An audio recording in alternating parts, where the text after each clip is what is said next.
hoy desde la distancia, pero siempre presente, lo tenemos del otro lado a Alejo Di Riccio, que nos va a hablar hoy sobre el proyecto de mega minería de Mendoza. ¿Cómo estás, Ale? ¿Cómo estás? ¿Cómo estás, Ale? ¿Cómo estás? Estoy hablando en Capicúa hoy. Muy bien, por suerte, muy bien. Para devolverte el Capicúa un poco. Antes hablaba más en Capicúa, ¿no? Siento que había otra generación que metía más bocadillos en Capicúa. Yo creo que no sé si es algo generacional o más ligado a lo futbolístico, quizás, o no. Mirá, ¿no? Algo más de las cábalas, digamos, más el universo de las cábalas. Más del Diego. Acá Eli me dice que es algo más canchero. Algo más canchero puede ser. Algo más canchero puede ser también. Entonces no está tan mal haberlo ido soltando. Porque somos muy cancheros. Bueno, ¿cómo estás? Bien, hablando del Diego, estuvo Marcelo Giró el martes en este mismo programa. Sí. Marcelo Giró es un geógrafo mendocino que forma parte del movimiento de asambleas de Mendoza y de la Asamblea Popular por el Agua Pura. Marcelo es el Diego como geólogo e hidrólogo, como experto en Mendoza, digamos, ¿no? Marcelo es uno de los enormes referentes históricos y estuvo hablando el martes sobre lo que está sucediendo en este momento en torno a el proyecto San Jorge, es el núcleo, digamos, que es un proyecto de una gran minera al norte de la ciudad de Mendoza, más o menos a 70 kilómetros hacia el noroeste, en el distrito de Uspallata, en el departamento de Las Heras, ¿no? Uh-huh. Esta es zona precordillerana.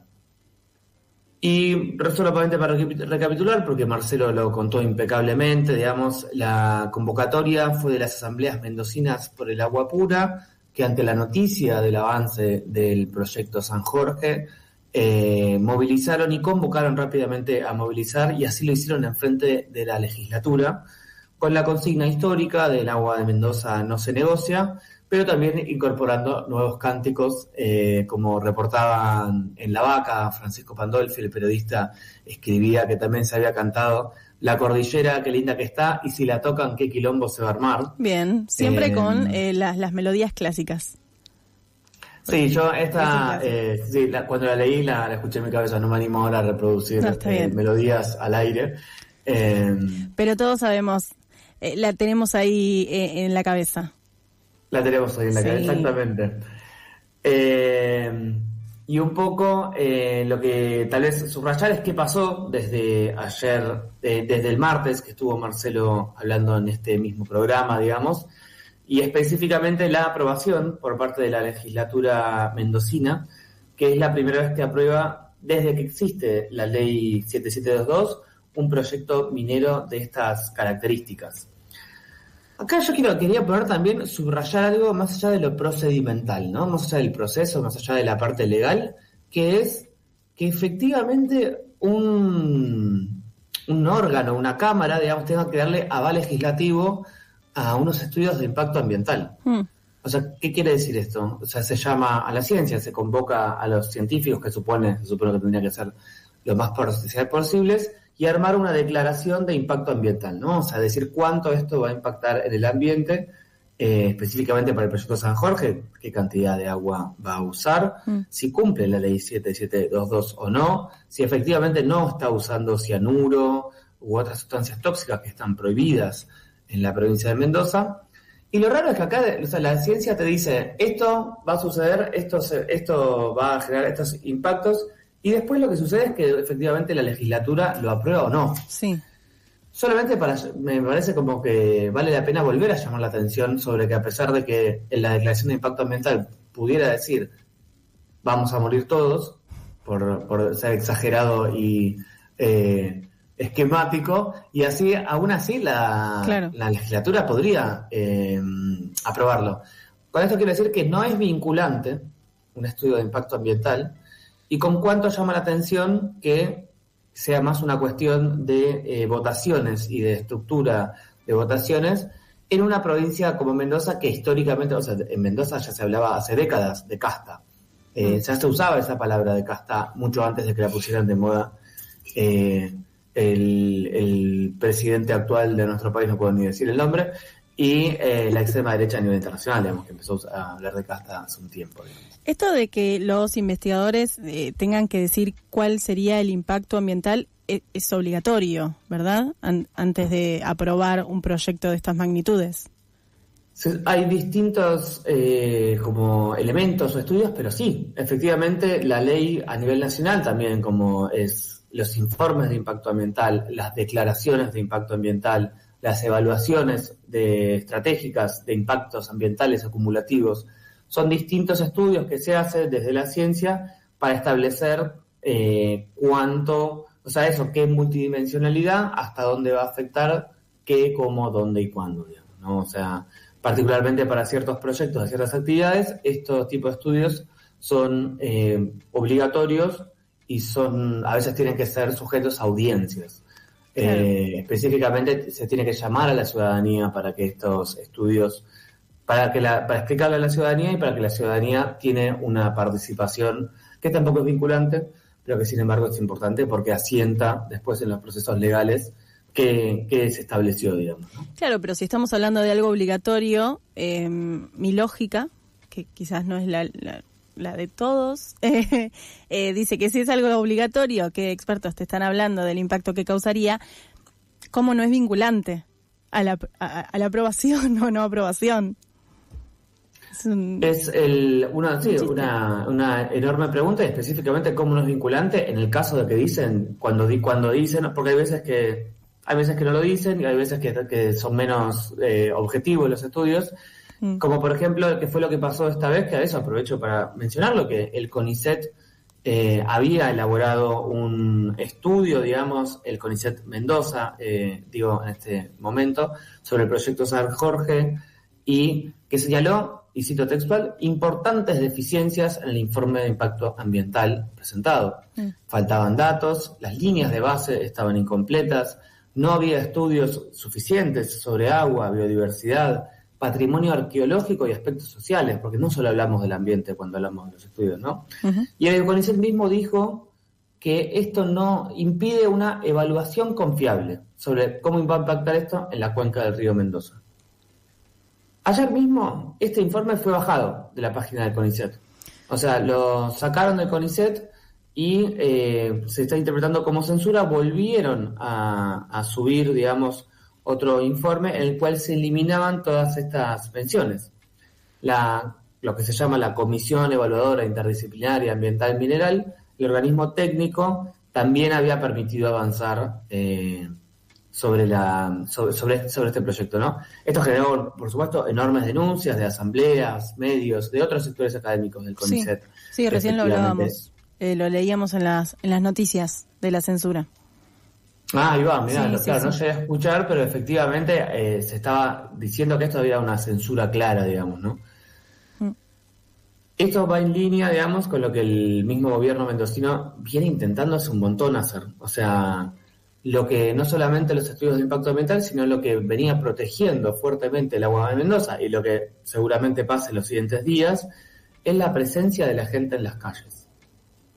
Porque efectivamente, más allá de las menciones sobre la licencia social, o sea, si efectivamente la gente quiere o no que estos impactos sobre sus aguas, sobre la cuenca del río Mendoza, aparezcan, por más que sean menores o por más que sean mayores, más allá de lo que digan el CONICET, más allá de lo que digan los estudios de impacto ambiental, dentro de la cultura mendocina, dentro del ethos mendocino, como se entiende la enorme sequía en la cual atraviesan muchas zonas de Mendoza, el estrés hídrico que hay en Mendoza, hay una enorme cultura alrededor del cuidado del agua, digamos, ¿no?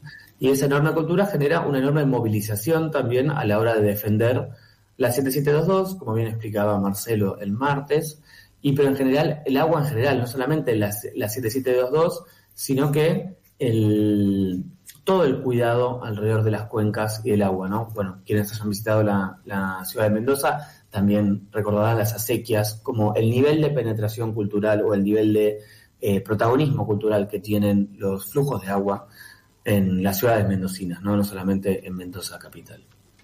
Sí, Marcelo hablaba este martes que estuvo con Mailén acá en este programa y decía que Mendoza es una provincia súper comprometida con el agua y que no solamente él es parte de Asamblea por el Agua, pero que hay decenas de distintas asambleas y agrupaciones que justamente luchan por el agua pura y que están en contra de este proyecto. 100%, porque aparte, ¿qué significa este proyecto, no? Y acá avanzo también con posicionar a cómo aparece San Jorge en un mapa más nacional, más regional y me voy un poco para atrás. Uh-huh.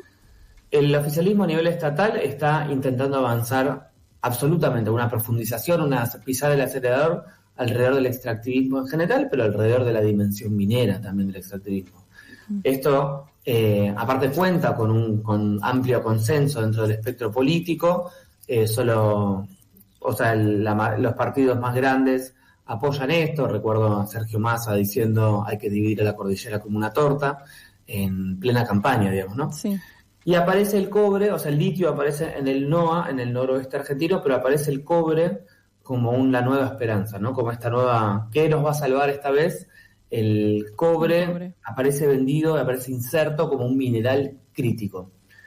¿Qué quiere decir esto? Una serie de minerales, una serie de, lo que también a veces se incluye acá dentro, las tierras raras, que son otros minerales, que son raros no por lo peculiares, sino por lo poco frecuentes, ¿no? Tierra rara es una mala traducción. En realidad, como serían tierras infrecuentes, sería. O sea, quiere decir que hay pocas, okay. No que tienen características más raras que otros minerales.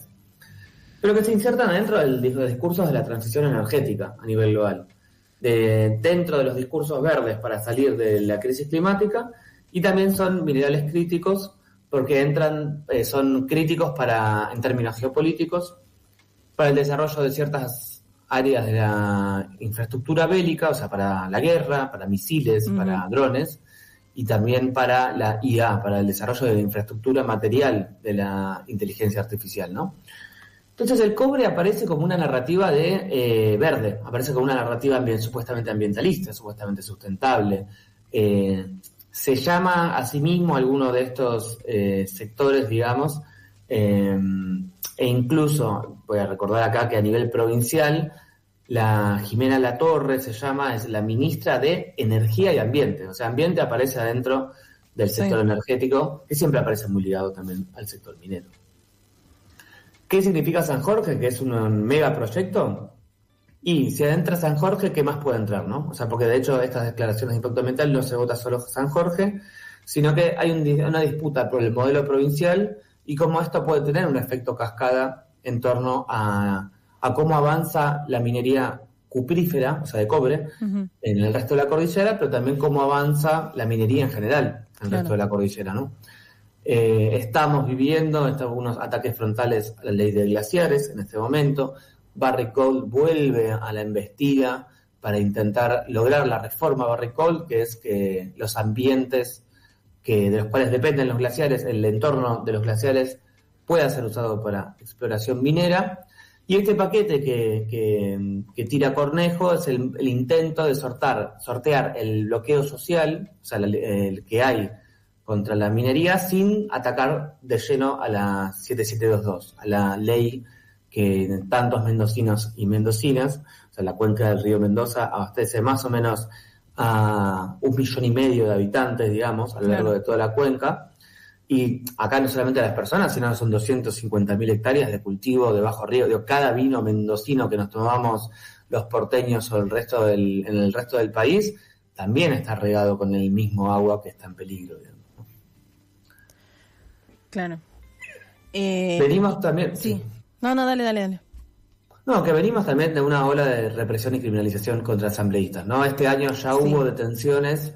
Facundo Goyano, Federico Soria, son 2 activistas ambientales con las cuales han tenido ataques frontales de parte del gobierno provincial, digamos, y es la intención de reposicionar a Mendoza como provincia minera para atraer unas supuestas inversiones que poco tienen que ver con el bienestar de la gente mendocina, como lo hemos visto en otras provincias mineras, y que esto están viendo qué puede destrabar más a nivel nacional en torno a las narrativas que habiliten a la minería en otras provincias y en la cordillera en general.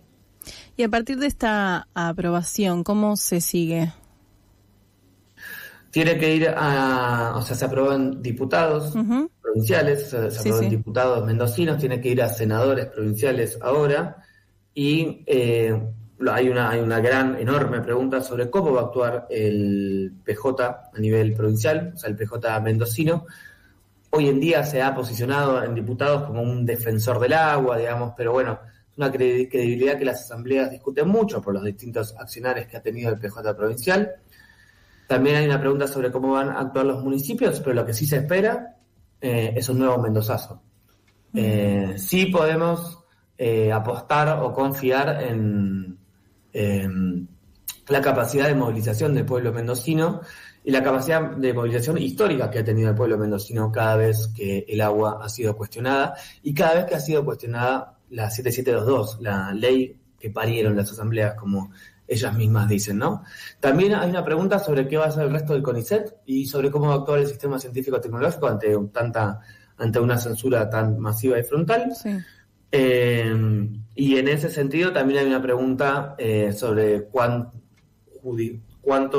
puede haber judicializaciones o conflictos sociales en torno a los defensores del agua en Mendoza, digamos, ¿no? Para eso también es necesario que sea un montón la gente mendocina que se movilice y que sea masivo el apoyo a nivel nacional a lo que está sucediendo, digamos, ¿no? También como una forma de protección a las personas que se van a estar movilizando seguramente estos días y que ya estuvieron desde el martes en la puerta de la legislatura mendocina. Bien, hoy nos vamos de la columna con muchas preguntas que esperemos tengan su respuesta en este futuro cercano. Que tengan su respuesta y que estaremos confiando y mandándole mucha energía al pueblo mendocino para los días que vienen. Tal cual. Muchísimas gracias, Ale. Nos encontramos el jueves que viene. Nos vemos el jueves que viene. Así pasó Alejo Di Ricio con su columna Paisaje donde vivo.